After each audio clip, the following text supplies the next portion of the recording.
YouTube Oziko in the Goat House is back. Some NFL releases starting to trickle in now. Later this week, it's going to pick up a little more. Next week, probably a lot more, along with some trades. And today, going to talk about some surprise releases that could happen. Some big name players. Did the same video with different players about a month ago. I have that pop on your screen now. We got some new players involved in rumors. We already talked about pretty much all this on our Twitter with the numbers involved. We'll have breaking news, all my thoughts on Twitter. So if you're not following us there, you're missing out. You're going to want to do that. Link down below. Pin in the comments for that and other important things. All kinds of these types of videos out on the channel. Whole playlist full of these free agency videos. Check it out. More to come. We grade every signing once free agency kicks off, of course, on video form. So I can't wait. I'm ready here. So if you guys can join us, like, subscribe, to notifications on. Again, check out that Twitter link down below. Here's that Twitter. Some recent news. Andy Isabella could be traded. More news on Russell Wilson. A lot going on here. Always talking numbers. Always talking my thoughts here. So definitely worth looking into. First one, we talked about it, over the weekends. Demarcus Smith should be surprising to me. Now it starts to make a little bit of sense because the Packers are pretty desperate for cap space. He has a very large cap number this year. They played pretty well without him. I do think it's a little misleading. I do think because the defense was better. The Packers' defense was better in general than it has been in the past. And they were without, really, for the most part, Jair Alexander and Demarcus Smith. So are they better without these guys? No, not actually. They were better. I think they were better coached, more prepared. The game plans were a lot better. Devondre Campbell was pretty big time for them in the inside as well. At the end of the day, I know some people say may have injury concern. At the end of the day, Rashawn Gary, love Rashawn Gary where he's setting. But at the end of the day, Demarcus Smith is their best pass rusher. Plain and simple. Not up for debate with me, at least. So it's a little surprising. Like, they take a hit losing him. But they may be desperate for that cap space. Maybe they asked him for a pay cut. They're still probably trying to work some things out. It's a little tough to restructure because he only has 1 year left on his deal this year. So you cut him, you free $15.281 million, which really isn't near the entire. You can't free everything there, but it is a pretty good amount. And then, interesting. We talked about Preston Smith and other videos and potential cuts. I think the last video of this type of video that we did about a month ago would be a little less surprising. But now it's the way people are talking. It's, maybe they keep Preston Smith because he's cheaper. And you move on from Demarcus Smith, even though he's the better player. So it's interesting. It's tough here. So this would be a little bit of a shocker because he's such a good player. Maybe less shocking now for all the reasons they explained and the rumors are coming out. But if he was a free agent, kind of, looking over my free agency rankings, I probably put him at number 6, around that top 5 range. I like Demarcus Smith a lot. So they save a bit of money there, but that's a good player being let go. So we'll see. They're probably waiting to hear on Aaron Rodgers' decision because, not just that. I mean, maybe more than Devontae Adams, how much they're going to be paying him this year because Rodgers already under contract. And they could free more money if they trade him, so that all plays a little bit of part on maybe deciding other big-time players and if they need to free the cap space or not. Next one, a Cowboy. We're actually going to talk about 2 Cowboys back-to-back here. Amari Cooper, people were starting to throw his name out there about a month ago. I wasn't really buying into it too much, but then you do see how much cap they could free up. Interesting. Cowboys are in a little bit of a hole with the cap space. They don't really have easy ways to clear it, in terms of just easy cuts. Like some teams have guys where it's they don't need that guy, cut him, free that space, easy. They don't really have that. But they do have some restructure options. Dak Prescott can clear, what was it, almost 15.1. Maybe that might be the exact number, top of my head. We talk about these things on Twitter. Patreon has a bunch of this types of stuff as well. Link down below for that. But so Amari Cooper, they're not really saying, you think they would come out and say, oh, Amari Cooper's going to be on our team next year. And they won't even say that. Sometimes people lie and say that. They won't even do that. So kind of makes you think things are up in the air a little bit. Do they try to trade him? That's very possible as well. Do they outright cut him It's tough to see, but you can clear the $16 million if you make it a post-June 1st cut, which you can clear some extra bonuses as well. You clear a little bit more on the $20 million, but the Cowboys situation's tough because they wouldn't cut him if they didn't need the space, right? They wouldn't. You don't just cut an Amari Cooper. You don't just do that unless you're desperate, So teams got to clear around that March 16th date. They got to be positive. They got to be positive cap space. Got to be under the cap. They're not right now. They're negative $20 million or so right now. So they wouldn't wait for this instance if they were going to cut Cooper. I don't see them making it post June 1st. It's either now or never. Maybe they try to trade him to clear that space as well. It's hard for me to see it happen because receivers are getting paid a ton of money now. He's a very good receiver. Winning them game. Talking about the Vikings game, prime time game, that circus catch that he made. He could that's just one example. He could single-handedly win you a game. Dak was out that game too. Just a big-time outside receiver. That's a very good pairing with CeeDee Lamb. Here's the thing, though. Do they want to move on from Cooper, shed that $16 million, which is a lot, that'll help you a lot, and then restructure Dak, which, again, is about $15 million. You're not only positive, you're looking pretty decent, and there's other smaller moves you can make as well. Another guy we're going to talk about, and then do you turn around and sign Michael Gallup to much cheaper than a $16 million cap hit, coming off the injury as well? Maybe you can get him cheaper because of that. And then maybe you get Cedric Wilson back for cheap as well. That's the tough part. Gallup and Wilson, both free agents, but man, you can get, if you move on from Cooper, you can get Gallup and Wilson back combined cheaper than maybe that $16 million. So that's an option too. When you start to think about it like that, it's a little realistic. It's still hard for me to see them move on from them. Just making those weapons worse doesn't sound ideal because that's kind of their game. Kind of obviously helps Dak out. These guys feed off each other. Schultz, a free agent as well, is a weapon. He's a tight end, so it's interesting. Demarcus Lawrence's name has popped up as well. So another Cowboy here. This is the interesting one because you see the difference between the clearing of the cap space now versus post June 1st. Quite a bit there. $8 million now, $19 million post June 1st. So Amari Cooper, it's you get that $20 million range waiting, but it's not really worth it. If you're going to cut him, you cut him now because you're desperate for that cap space. For Demarcus Lawrence, is it worth it to cut him for only $8 million savings right now? If they get desperate, maybe they have to.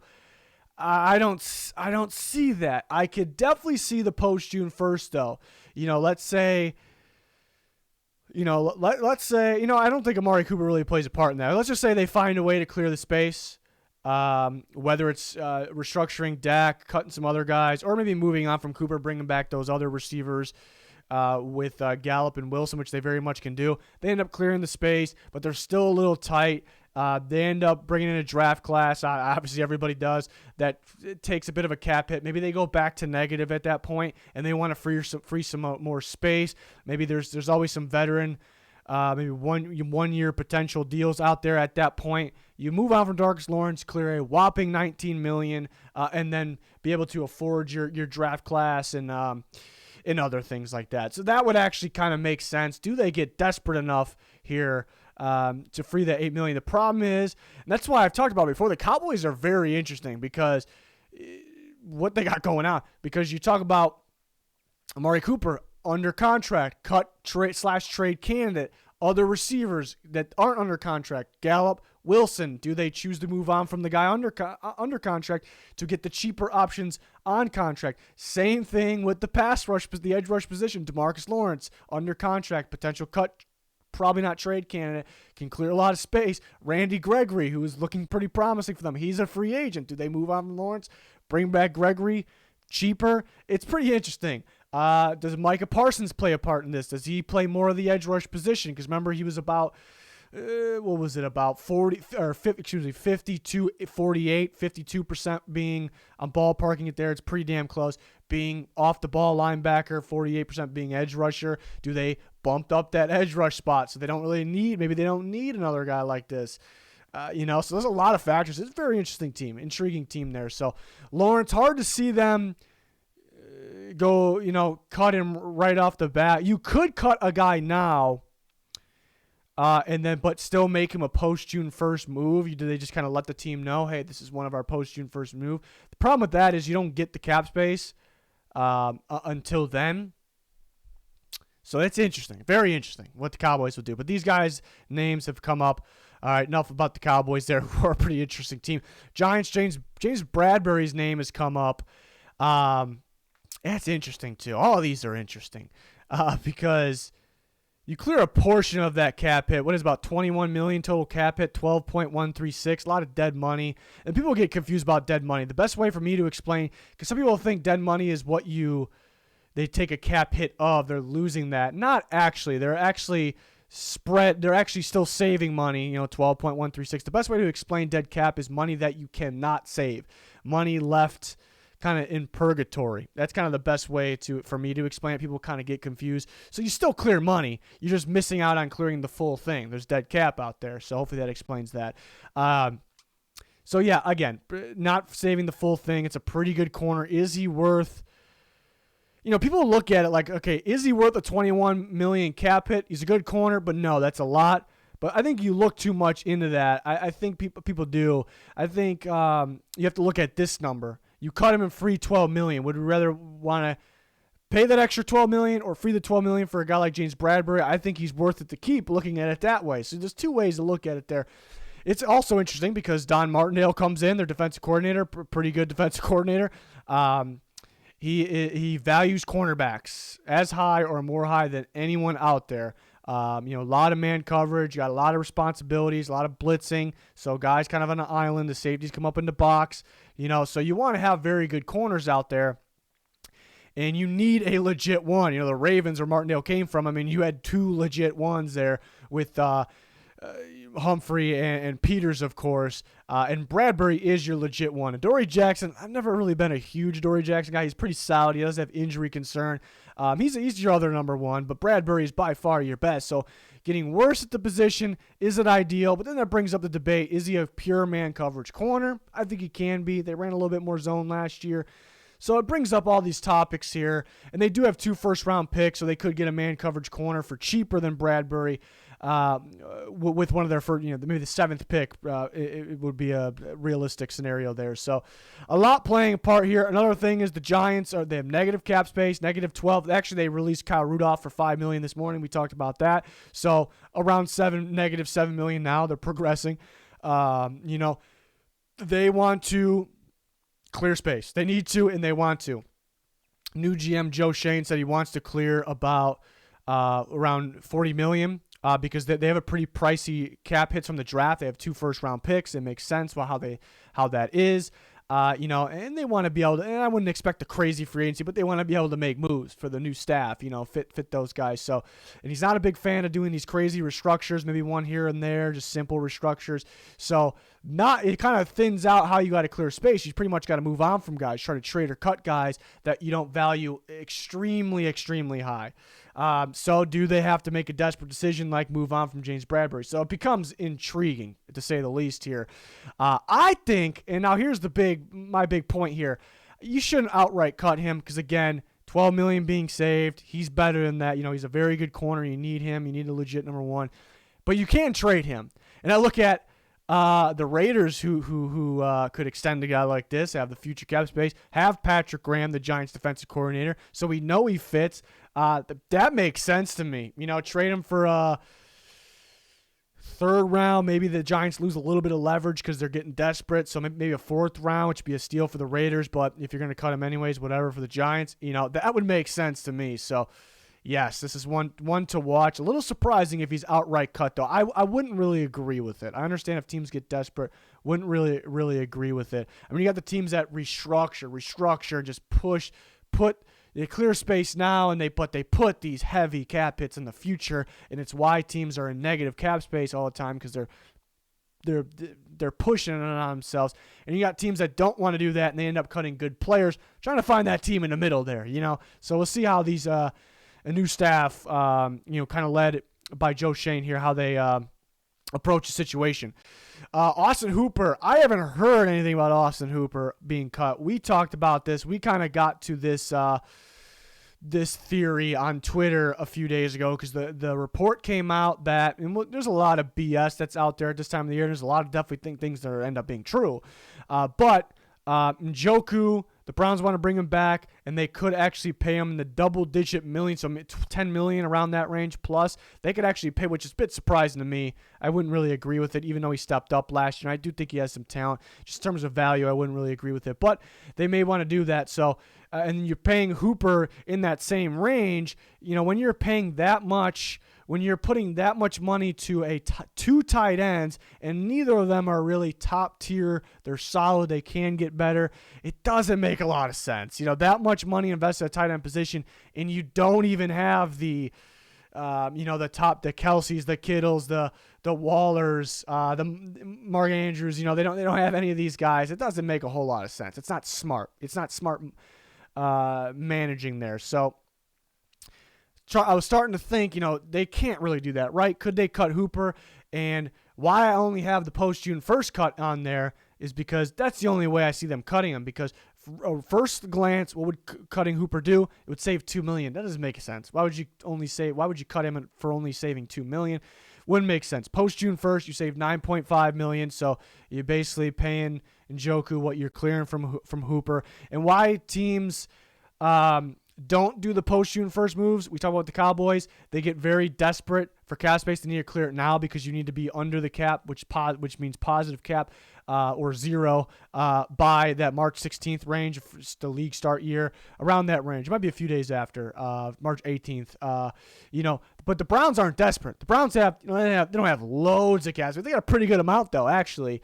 The Browns aren't desperate, so they can use their current money to spend on their own guys and some new guys. Then they're going to be in that negative range, maybe, or close to zero, maybe. So they're going to need some leftover space. June 1st, make Hooper that cut, $9.5 million. So that makes sense. So if they pay Njoku the amount we think, it would actually make sense. Would expect this one because they also have Harrison Bryant as well, promising young tight end. So it would make sense. We can see where we're going here. So I think I'm putting some things together with this one because it hasn't really been talked about. Maybe now it is, but we were kind of on that after the reports of Njoku potentially getting overpaid there.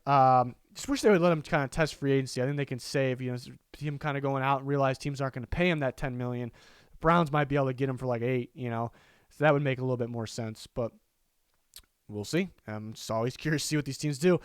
This is an interesting one because I've heard it a little bit. None of the main media talking about this. Maybe some Titans guys out there. I've heard it tossed around. Roger Saffold is a fantastic guard, Pro Bowl level guard. Titans got a pretty good offense line. I did think it took a step down this past year, but I thought that was mainly because of injuries. So it's tough to see them move on from him. They may not. They definitely may not. But the Titans are negative cap space, pretty tight situation. I think at -8 around that range. They can restructure some contracts. How much of that do they want to do? But they can do that to clear some space. They can cut some other smaller guys, smaller than Saffold, I should say, to save a little bit of space.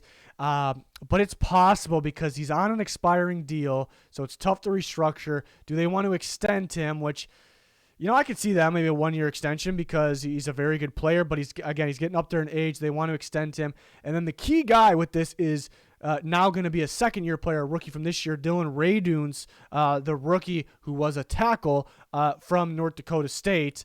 Pretty promising, but he's the key guy here because where is he playing? Is he a tackle? They like him at guard, I think. I think they like him at guard. And why it gets really interesting, too, because Taylor Lewan's name has come up a little bit. He's a big-time captain for them, and he's still got another year after this, so I really don't see the Taylor Lewan cut, even though he's been injured and not playing as well, so that's an interesting one.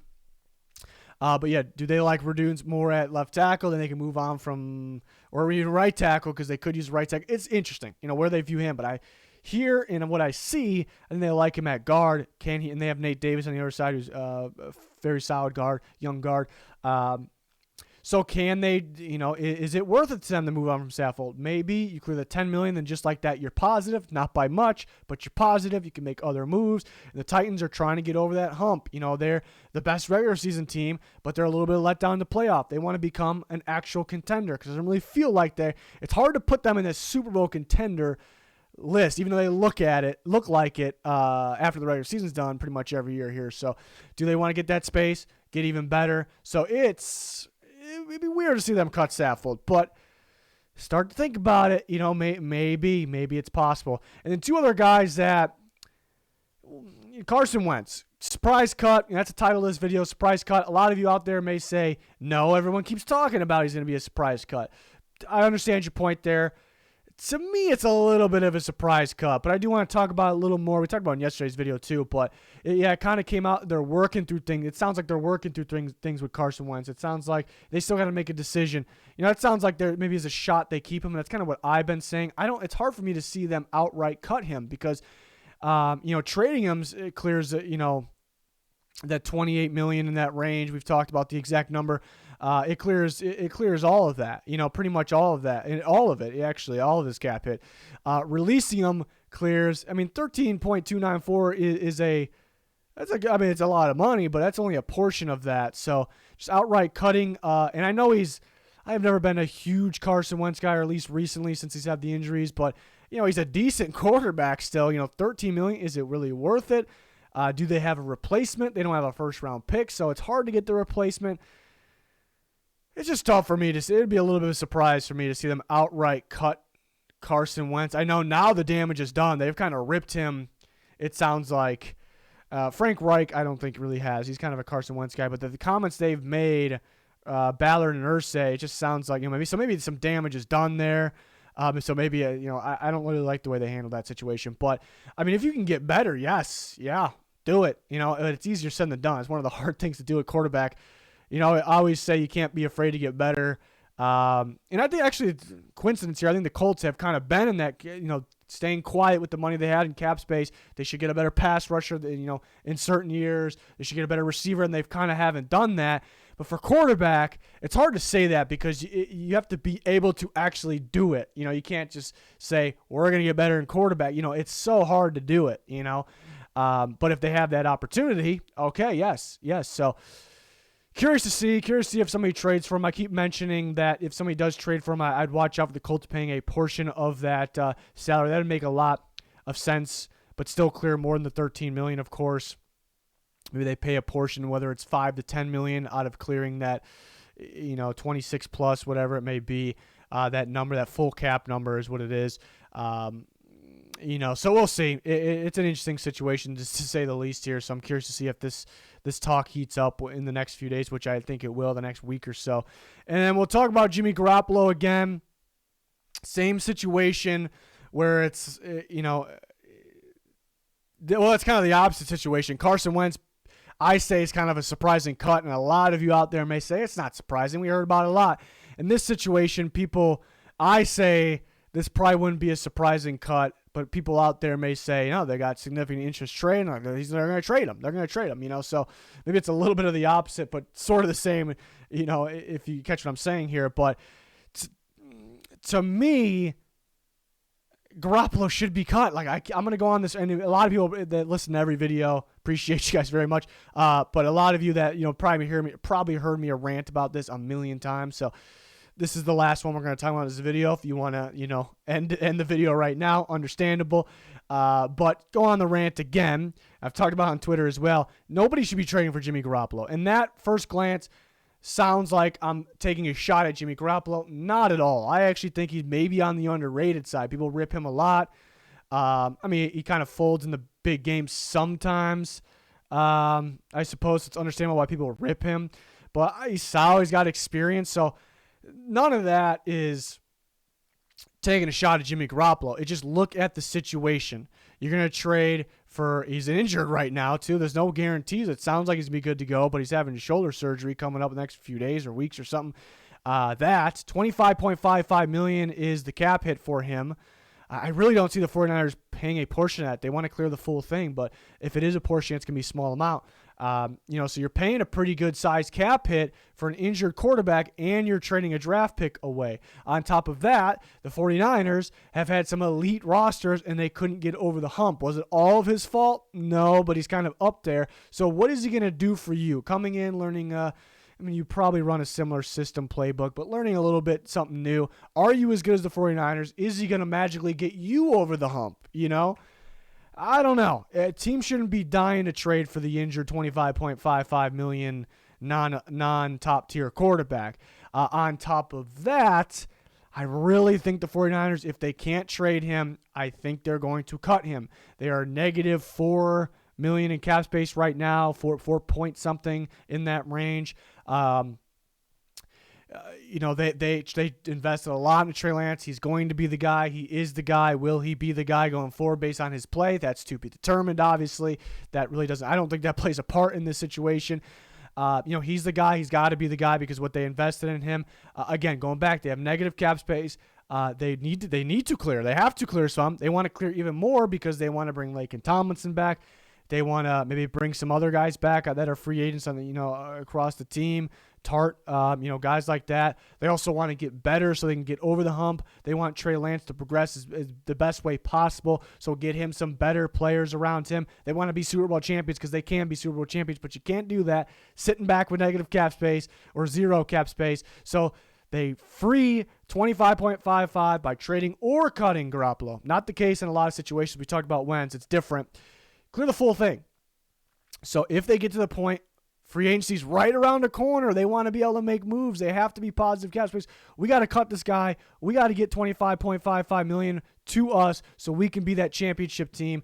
To me, it all makes sense. They are going to cut Jimmy Garoppolo either way. So for all those reasons, teams should not trade. It's a little bit of a heads up. When a team trades for Jimmy Garoppolo, I grade these big trades. I'm going to grade the team that trades for him poorly, and it's not. People get confused. People think I'm grading the player, how the player will play on that team. I'm kind of grading the situation, the value, everything there. So just be prepared. Be prepared there. And I think he can make a team pretty good. I think, it's just really not – it's just got to look at the situation. Nobody should trade for him. Nobody should trade for him for sure. So – we will see. I think he should be cut, and if he is cut, it might surprise. Like, whoa, I thought he was getting significant interest. I thought he was going to be traded. So it could surprise some other people. I'm sure other guys will pop up. All the agents, not only the prospects are at the combine, but the agents, coaches, scouts, GMs, executives. The scouts are mainly there for the prospects, but the agents and the executives are talking with each other about signing these guys, re-signing these guys. Executives are talking with other executives about trading between guys. So things are starting to heat up. More things are coming out. More cut candidates. When they come out, we talk about it on Twitter. We talk about the exact numbers, what it means, my thoughts, breaking news on there, everything. So make sure you follow that Twitter to keep up to date. It's a busy time of the year. It's a I love this time of year. I really do. I think a lot of you out there do as well. So join us, like, subscribe, turn notifications on. Full coverage here, of course, at all times during the year. Check out those important links down, pinned in the comment section as well. But that is going to do it for this one. Thanks everyone for watching. Goodbye.